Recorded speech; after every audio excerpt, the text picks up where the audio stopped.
All right, welcome everybody. I'm Sophia Bogle, president of the Friends of Hannon Library at Southern Oregon University. We are the ones who put this speaker series together every year, and we're also the ones who are working to raise funds to enrich the Hannon Library's offerings, such as the adding rare books to the Marjorie Bailey Special Shakespeare Collection and adding special databases that enhance student research. And if you too believe in the awesome power of libraries to make the world a better place, please join us and become a member of Friends of Hannon Library. You also get access to be able to check out items from the Hannon Library, of course. So I'll post a link as soon as I'm done with all my stuff. Also, if you're one of the very special people who have a great love of literature and libraries, know that we are currently looking for one community member to join the Friends of Hannon Library board. Please contact us through the same link that I will be posting. If you're interested in finding out more, there's a contact us link in the footer of the page that I'm going to link to. I'm going to, at this time, do the land acknowledgement. Before we begin any event here through Friends of Hannon Library, it's our tradition to take a moment to acknowledge our connection to this land, its history, and its present. The following is a formal land acknowledgement written by the members of the Native American Studies program here at SOU. We want to take this moment to acknowledge that Southern Oregon University is located within the ancestral homelands of the Shasta, Takelma, and Letgawa peoples who lived here since time immemorial. These tribes were displaced during rapid Euro-American colonization, the gold rush, and armed conflict between the 1851 and 1856.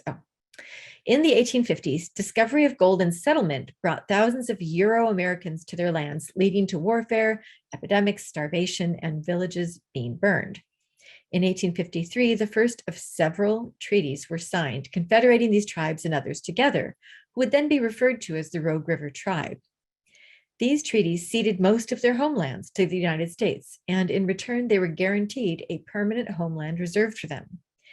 At the end of the Rogue River Wars in 1856, these tribes and many other tribes from Western Oregon were removed to the Siletz Reservation and the Grand Ronde Reservation.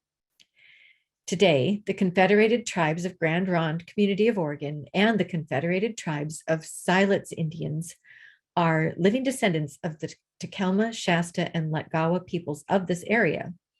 We encourage you to learn about the land you reside on and to join us in advocating for the inherent sovereignty of Indigenous people. Okay. Tonight's event is the 6th of our 7-part speaker series. Our next event takes place May 12th with Gigi Best, who will be speaking on her book, Thomas the Melungeon, Walking in My Ancestors' Footsteps. And I'll put a link to that as soon as I'm done with all this. And before I turn this over to our speaker tonight, I'm going to just mention a few technical things. This event is being recorded, as you may have noticed. And because it's a webinar rather than a regular Zoom, the audience will not be able to see yourself, and you will be muted during the presentation. We have the chat feature disabled, but the Q&A feature is available, and I will read any questions for our speaker at the end, but you can post them anytime. If you're having technical difficulties, you can email the tech help link found in your registration email. Many thanks to Erica Knotts for running this webinar from behind the scenes. Thanks, Erica. And let's see. Okay, so for tonight's event, we have VR Janice presenting storytelling, stepping from the past to the future with Indigenous Fantasy. VR Janice is an Indigenous author of the Hidden Magic Trilogy and Light Chronicles, as well as other fantasy stories and poetry. Her books weave together Ojibwe and Lakota language, mythical creatures, and adventure with an edge of the fantasy. VR lives in Kyle, South Dakota, where she is a librarian and always enjoys learning new things. I'm going to put up a bunch of links for her in the chat as well, so you'll be able to see that. And without further ado, VR Janice.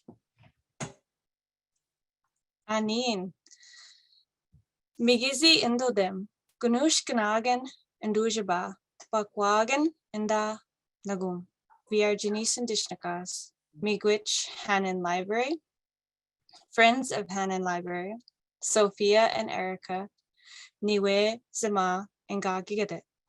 Thank you. So I am Eagle Clan. My people are up from northern Michigan, but now I live on the plains of South Dakota. And I said thank you to the Hanan Library, Sophia, Friends of the Hanan Library, and Erica for allowing me the opportunity to speak. So I'm going to jump into my presentation.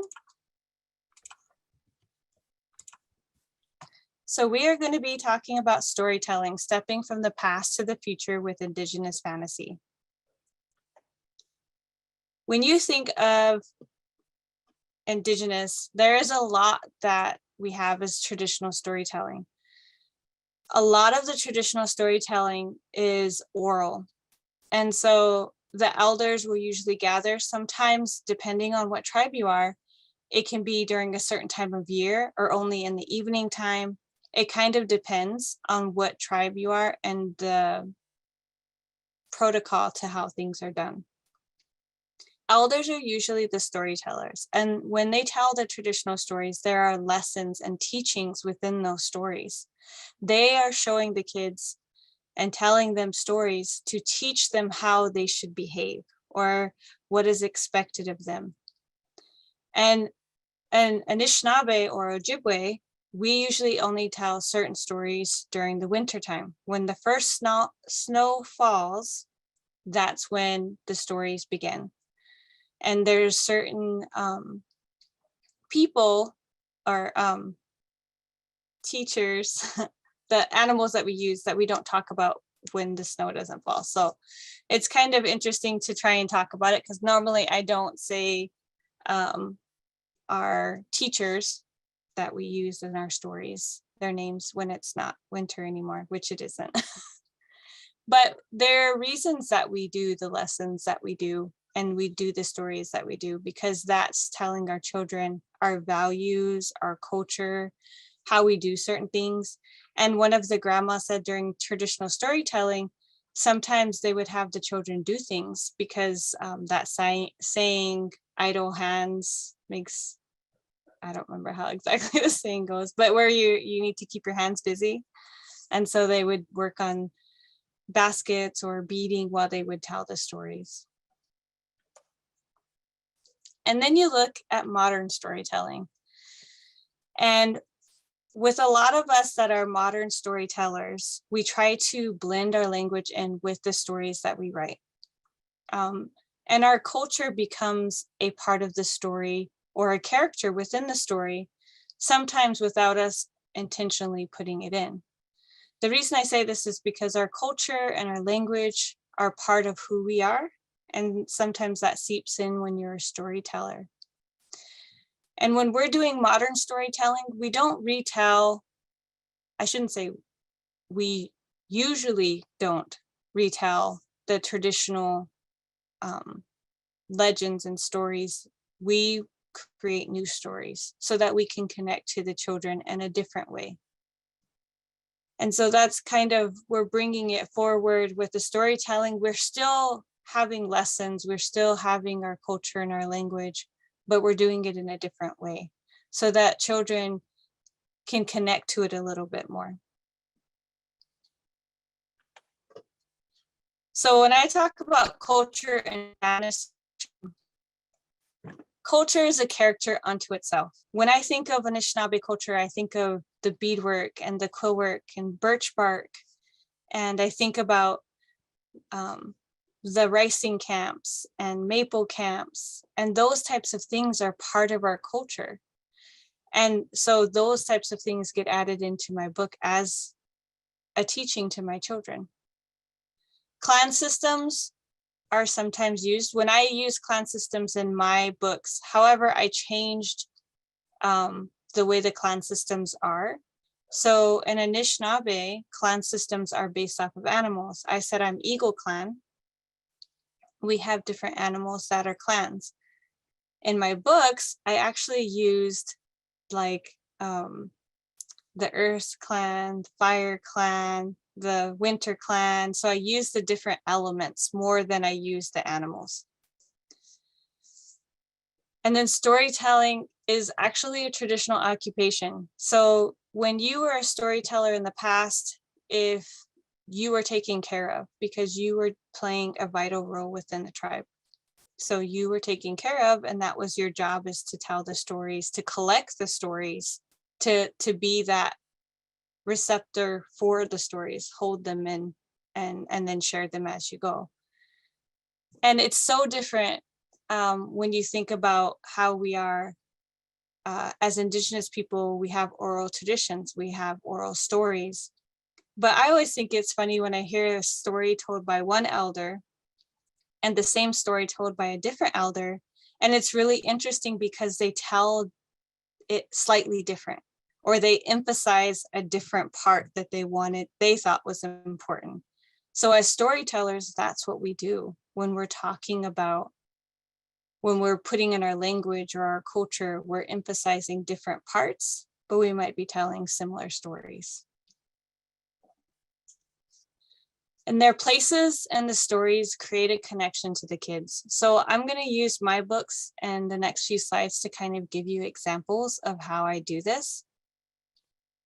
But the kids, especially when you think of Indigenous kids or other children, it's hard for them to understand or connect to a character because they don't see themselves in that character. So when you don't see children written in that book, they don't connect because there's not that same culture, there's not that same type of thinking, or the way that they talk is a little different. So there needs to be a connection within that. And the modern setting, my stories take place in Big Sur, California, and the Black Hills of South Dakota. So they're modern settings. The kids can go, hey, I can look on that up on a map. But they're still their traditional values of respect, generosity, honesty, and those types of values that we pass on to our children, courage and fortitude. So my characters go through these phases and they go through trying to find themselves. And I think all the kids try and do that as they age. And there's difficult situations for the characters and they have to learn from their mistakes. And traditionally in oral stories, if you look at a Lakota story, Iktomi, he would make mistakes. He would, there's a story where he sees the berries on the water. And so he keeps reaching, he tries to reach for the berries on the water and he falls in. And he gets really upset and he doesn't realize that the berries on the water are a reflection. And so he didn't see where it was going on, and he was just seeing it from one perspective. So they learned from that mistake, like, okay, look around your surroundings. Don't just like keep trying to grab things if you realize it's not there. I don't know. That's one example. That's one story that came to mind, was the Iktomi story of him trying to reach for the berries. So when you look at Native American fantasy fiction, the two books on the top, I wanted to share this. There have been a lot of books with Native American inspired themes, or you have books that are on Native American burial sites and their ghosts, and there's all these different stereotypes when you think about Native Americans. And the picture in the middle was one I found, and it's like, no, it's cool. It's not like your ancestors killed them or anything. And that's what a lot of people, when they use Indigenous in their books, they're like, well, you know, I'm honoring them. And in a way, it's a little frustrating as an Indigenous author. The ones on the bottom down here, there have not been a lot created by Indigenous people, and most are in the genre of urban fantasy. So you have my books, which are YA fantasy, and then you have Skeleton Man, which is by Joseph Brock, and he has his, I think, in just fiction, general fiction. So it's really hard to like find these books. To be honest, when I was searching for them, I knew them because I knew the authors' names. And so it became really hard to search for the books unless you know that they're written by Indigenous authors. So the ones on the bottom down here, Hidden Power, Skeleton Man, Kinship, Race to the Sun, Mongrels, Shadows Cast by Stars, Robo Apocalypse, The Marrow Thieves, and The Night Wanderer are all written by Indigenous authors. And it becomes really hard when you look up Indigenous fantasy fiction. It's really hard for Google to even bring up any books. So this is something that we are trying, as now we're getting more and more with diverse books. But when you look at Indigenous authors, we're either self-published or we're printed through small press. So it's really hard to find it on Amazon unless you know what you're looking for. So that's kind of one of the things when you think about fantasy fiction, there's not a lot of books that deal with written by Indigenous that have our culture and our language in it.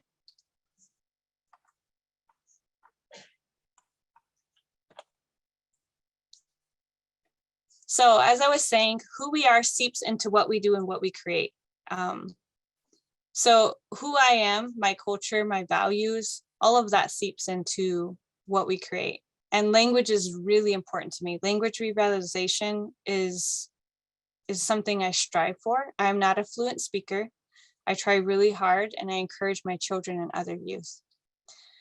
So when I was speaking to my children, and we would go a half hour when they were younger, we would go a half hour of Ojibwe, and I would get sighs of frustration. They'd go, oh, we're speaking Ojibwe again. Or they all have Ojibwe names.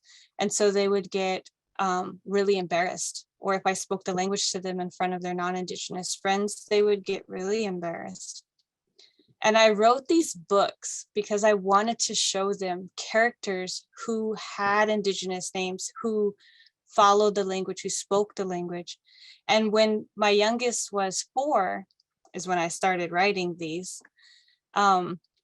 She came into the house one time and she says, "How do you say arrow?" And I was like, "Bikwak." So she went outside and she was like, "Bikwak, Bikwak, Bikwak." And she's running out the door, hollering this Anishinaabe word. And she goes up to her siblings and she says, "Bikwak," really loud, hollers it through the neighborhood. And she's like, "Now it's a magic arrow and I have the power." And they started playing in the language. And to me, I was like floored.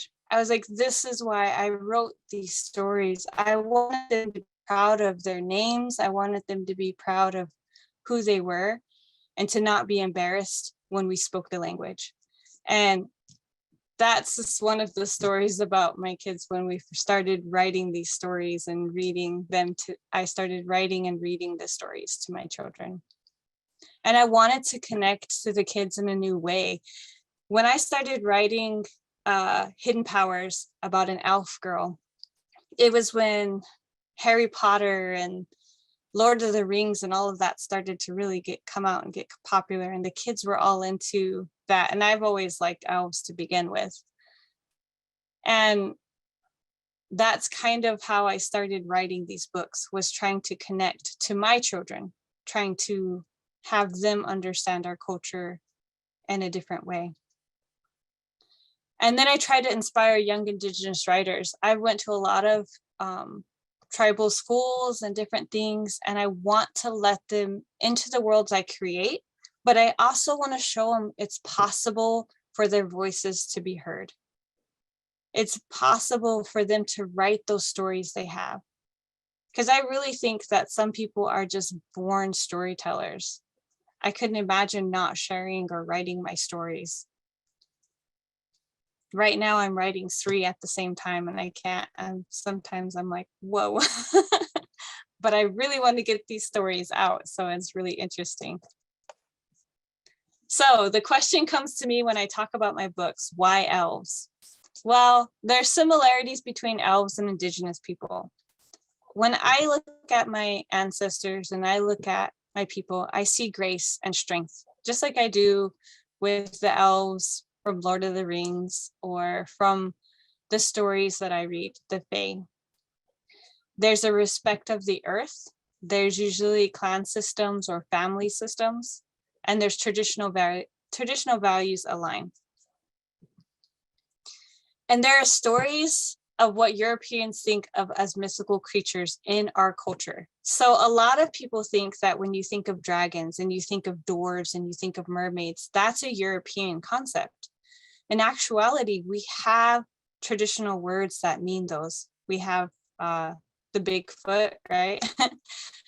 We have dwarf, which is Metis, and we have wild man, which to me, that one is, there's a couple of different descriptions of it. It's kind of like the word for Bigfoot, but there's also one where it's like in a swamp and he's kind of, so it's kind of interesting to hear the different stories about that. But Bukwasian Nini, and then there's the little people. And we have like the little people are like the fairies or the small people that are like 3 inches high. And then we have a mermaid, Nabunabekwe, which to me is like interesting that we have all these traditional words for mythical creatures. And we have stories, and the elders tell stories about the little people when we go to gatherings and that type of thing. And those are traditional stories, but they're also experiences. And so those, I chose elves. We don't have a word for elf, but I chose elves because I just see that similarity. And I think that magical and mythical world, there's a connection there that I feel. So when you look at Hidden Magic Trilogy, the first series I wrote, which is now 11 years old. It was written back in 2001. Nope, 2011. There we go, 2011. And so this is 2 different types of covers. So we did a 10-year anniversary. So the covers that are on the right-hand side with the black and then the full elf, those are the new 10-year anniversary covers. And then these are the original covers on the side. So in the Hidden Magic Trilogy, the language, the primary language is Ojibwe. There is some Lakota in there. There are cultural events. We have ricing camp. We also have a sema, or a tobacco offering that happens, and greeting of the day. When I was younger, my mom would emphasize that we needed to wake up with the sun, greet the day, be thankful that we're there and we're alive for that day. And so I put those in there because those are some of the ones I wanted my children to understand, to remember. There's also a magical element and elemental with forest and fire and ice, and an elemental elf who controls the lightning. There's a universal theme of good versus evil. And the special characters are, there's elves, fairies, giants, dwarves, and dragons in this book. And there's a fantastic object of tokens. And I used to give out tokens as a gift to, or with the books, because it was like, this is a symbol of what the tokens were. And so each clan would have a special token, and it would be, they would carry it and you could know, like if they were a fire clan, it would be a lava rock, or if they were forest clan, it would be a piece of bark or something like that. So there's different elements within the book that are blend our culture in with the fantasy realm. Excuse me, I started realizing my throat was getting a little scratchy. And then you have the Light Chronicles. And the Light Chronicles, the main language is Lakota. The reason I did one book based mainly in Ojibwe and one book in Lakota is my children are both Anishinaabe and Lakota.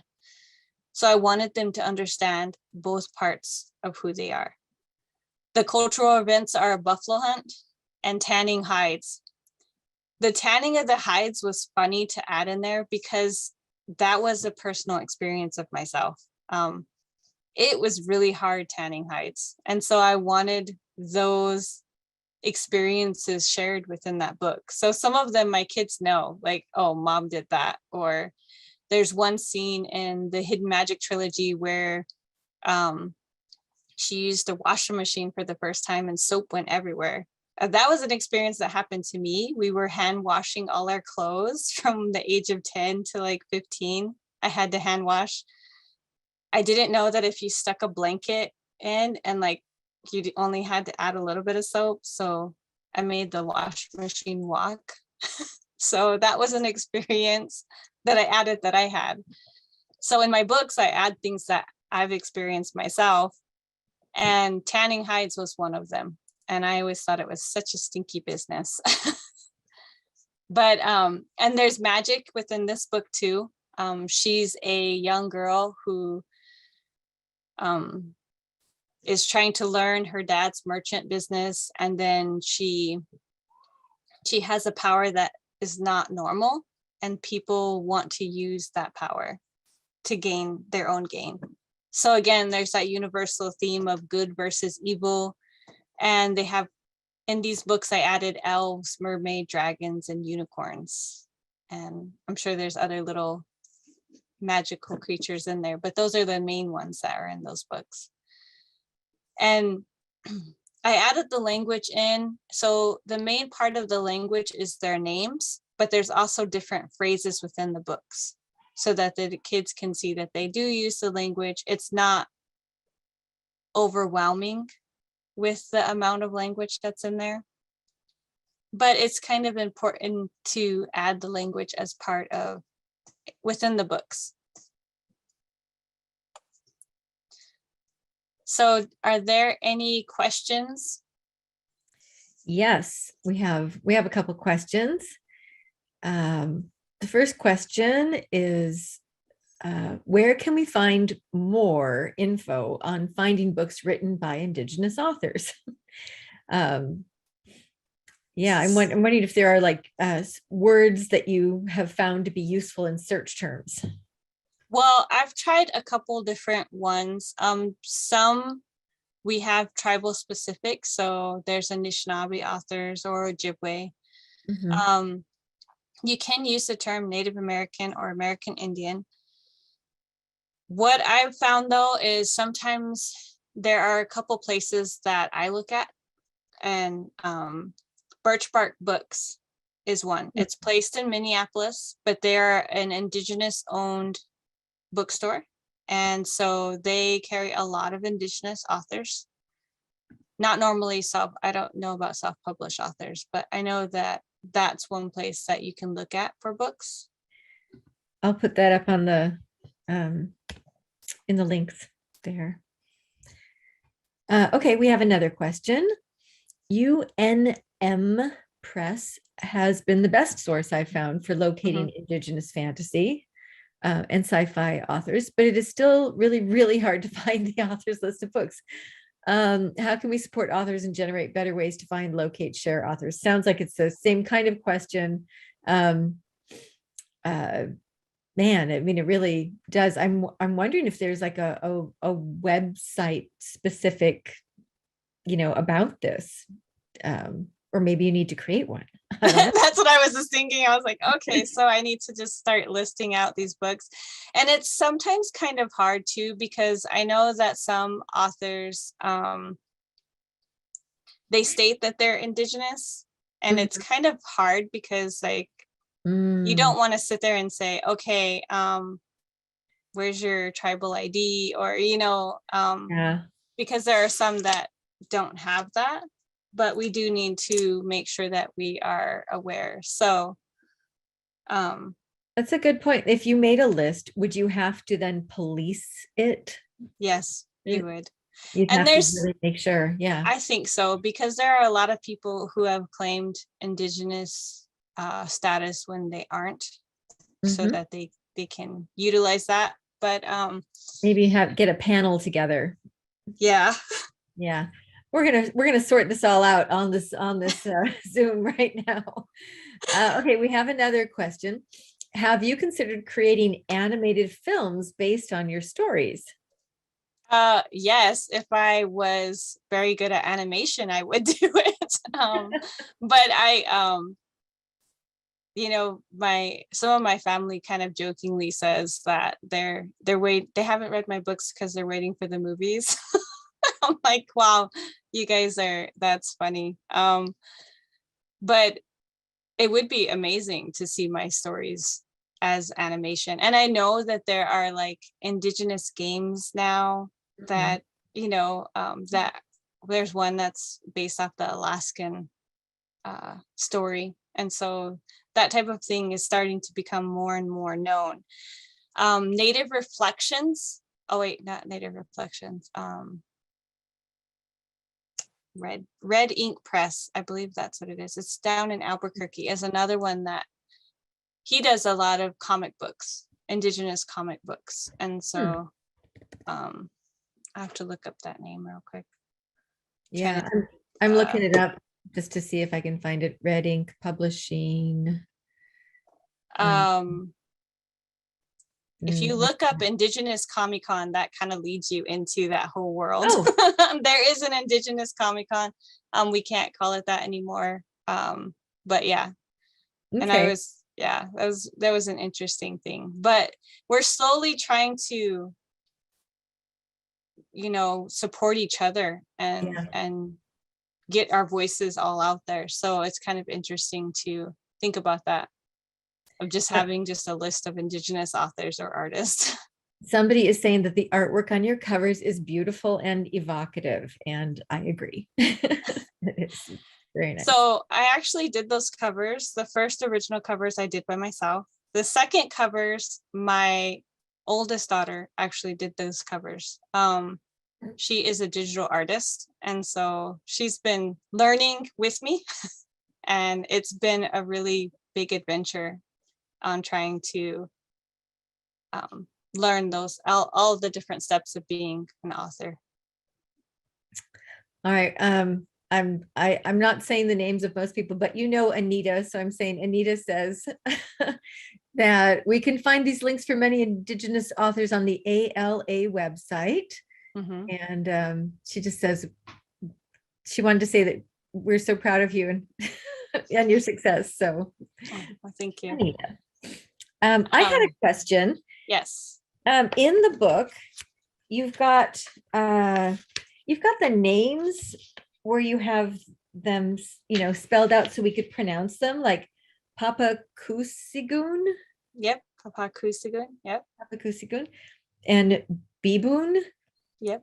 They're so interesting. But then for the phrases, you don't do the same thing, and I'm like, I like wanted to challenge you. Come on. I know. So I'm going back and forth going, okay, so if that's that, then that could be anyway. So yeah, like anyway, it's really fun. And when you were doing your talk at the beginning, I was like, oh, I recognize the word miigwech. Yes. And Miigwetches, thank you. I was like, oh, I recognize that. It was really fun to just feel like a little more connected to that. And I love hearing the language, especially when you're talking about your own books. And I'm so, I don't know, just, grateful that you bring that into this talk. It's really great. Oh, here we got another question. Thank you for keeping the flame of your traditions alive and making a way for your children and all Native children. And boy, that story you told about the arrow now suddenly being magic because it had the word. I was like, that was really great. Yeah, That's that what you that live was for. a moment for me. There was another one, a moment when I presented at a school, and they said this young Indigenous boy, Lakota boy, that he didn't read, and the teacher was like, he doesn't want to look at your book, or he probably won't pay attention, all of this. And I presented to the class and he wasn't paying attention to me, but I put my books around the class and he sat there and he just read my book while I was presenting. Wow. And the teacher tried to take it away. I was like, just leave him alone. Yeah. He's fine. But to me, those moments when they make those generalizations about kids, sometimes it's just because they don't see themselves, or they don't connect to it. And I think that they need more stories like that. Yeah, no, I agree. I remember reading a book, just the difference between a protagonist being a woman versus a man, Mm-hmm. and being able to identify, and just really, we all need that. It's very validating. And so, the more variety we have in books to represent the people of the world, it just seems pretty useful to make people into better people, I think. Anyway, Yes. I've read most of your books, if I haven't read all of them now. And I love the stories. They're very powerful. That's the most, yeah, I think that's it's like powerful and magical. And they really feel like they bring me into another world. And I am always amazed at those characters. They go through a lot. And I'm just like, oh my God.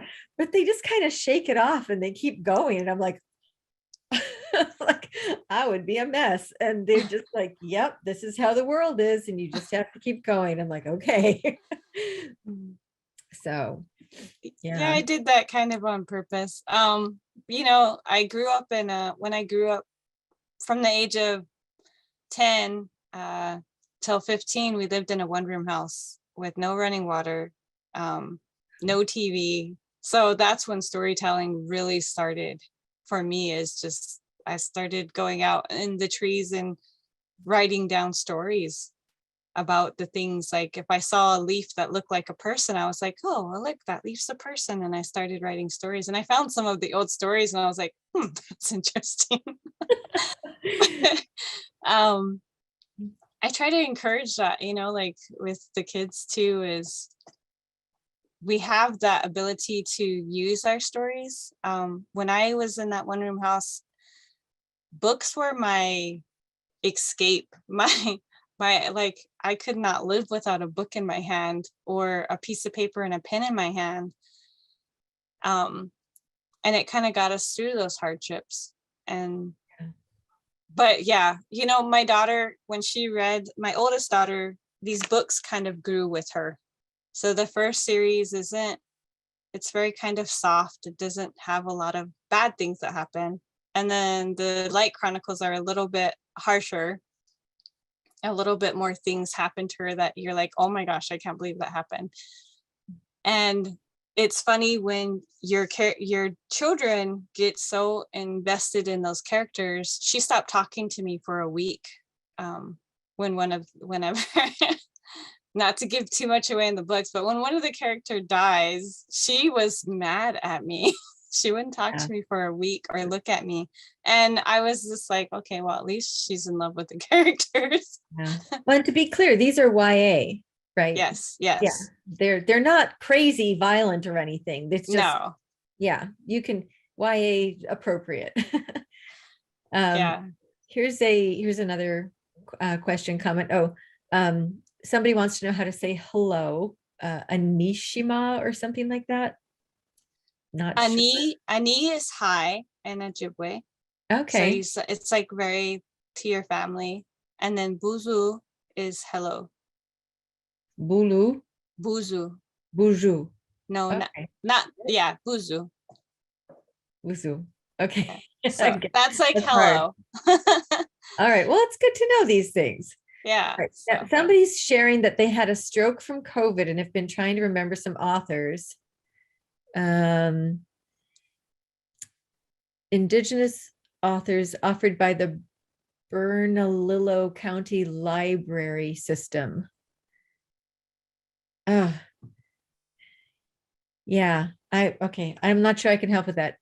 It depends too on what genre you are, because there are a lot of Indigenous authors like I mentioned high fantasy and some steampunk. I've not heard of that one. So if they figure out the author, I would like to know what that is. Yeah, let us know. You can contact her through her Website website there. or her Yeah, email. there you Yeah. go. All right. And um, here's another comment. Our students here get so excited when they are represented in new popular fiction. Your stories and books will be a welcome addition in our school library. That's from Anita as well. So thank oh, you. well, Yeah. thank you. Yes, it's different.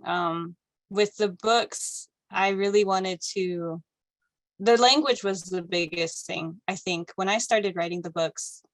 And Hidden Power started with my oldest daughter. Like I said, these books kind of started with her. She's like my muse a little bit, but she had a dream about her little sister falling in the water and she couldn't save her. And it was just this whole dream, and she screamed and woke me up, and I sat in the room and watched them sleep. And the next night, my mind didn't like the idea of something happening to one of my babies. So it changed the girl into an elf, and she fell into the water. And I woke up and I went, what happened to her? And that's how I started. I had to write what happened to her. So I started writing this story. That's amazing. And That's so, I guess she started me on this journey. wow. Well, that's a great, I think, using bits of dreams in books makes a lot of sense. I mean, they're so weird anyway, so just take them and run. But yeah, that's great. There are no other questions at this moment. Do you have anything else you'd like to add? Well, I mean, okay, so I kind of wanted to share too that most of my stories do come from dreams after you said that. No. Like the Light Chronicles do too. I keep a dream journal by my bed, but I also keep a little journal with me. So I have ideals. When I presented at this school one time, this student asked, he's like, so you're going to write me in a book? And I was like, that's not really how this works. I was like, I didn't want to tell him, but sometimes it's like those memorable people. We had a waiter one time. He was kind of obnoxious, but he was memorable in an obnoxious way. And I had to write him down. Yeah. And then my dentist, he hurt he like pushed on my tooth or something. I went, ow, ow. He's like, oh my God, don't make me a villain in your book. And I was like, I wasn't even going to think of you as a character. And then after the appointment, I went in the car and I went, oh my gosh, I can see him as a character. And I just started writing, because he would always go, do you understand? Are you okay? Do you understand? And he would say that over and over. And so now there's a healer in one of my books that says that. Oh my God, that's so great. Wow.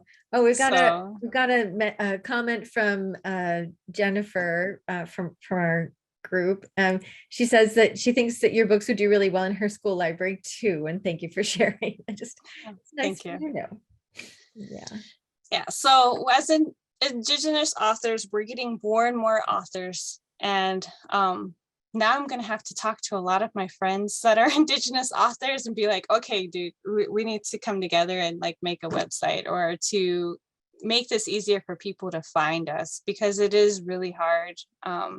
Sometimes you have websites that just have like, these are the artists or authors, I mean, that are right, the top ones. And so you lose a lot of the other ones that are a little bit smaller press or that aren't as well known. So we're going to have to think on Yeah. this as a I group. I would love to also encourage maybe some book collecting, and there are prizes out there for meaningful book collections, and people could get into collecting, Indigenous authors and create meaningful, you know, compilations of different, they could do YA Indigenous authors or whatever like that. Anyway, I would love to see more of that in those book collecting prize categories. So just a thought, they exist. Yeah. Yeah. Well, oh, Anita loves your villainous dentist. Okay. One other thing, let's see, if you want some inspiration on language revitalization in film, not a bad idea. The Mother Tongue Film Festival is an annual international film festival of films with lesser used languages from around the world. It's organized by the Smithsonian Institution in Washington, D.C., and is held to coincide with International Mother Tongue Day on February 21st each year. So I can post that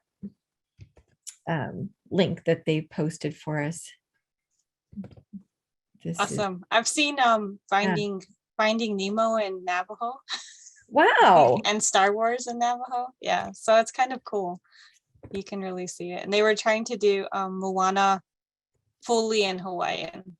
So Really? Wow. Oops. Yeah. I misspelled festival, but there you go. Yeah. All right.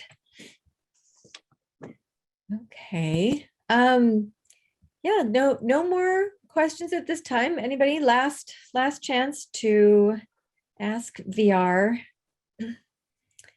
And otherwise, I just wanted to say thank you for coming and sharing this with us. It's very, meaningful to me since I've read the books. There's that. But I think it's really, really nice for our SOU community, especially. We do have the Native American student group, and it's a powerful force in SOU. So it's good to be part of this.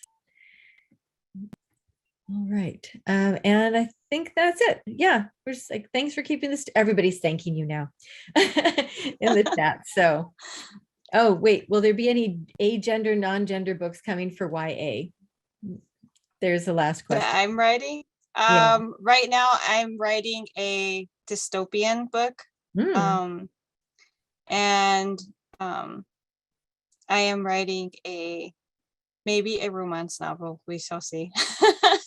And I'm trying to finish up the Light Chronicles. So those are the 3 books I'm working on. My daughter is part of the ABC group, as she says. And so she and me are probably going to end up writing a book so that she has something that she can connect to. So nice. You never know.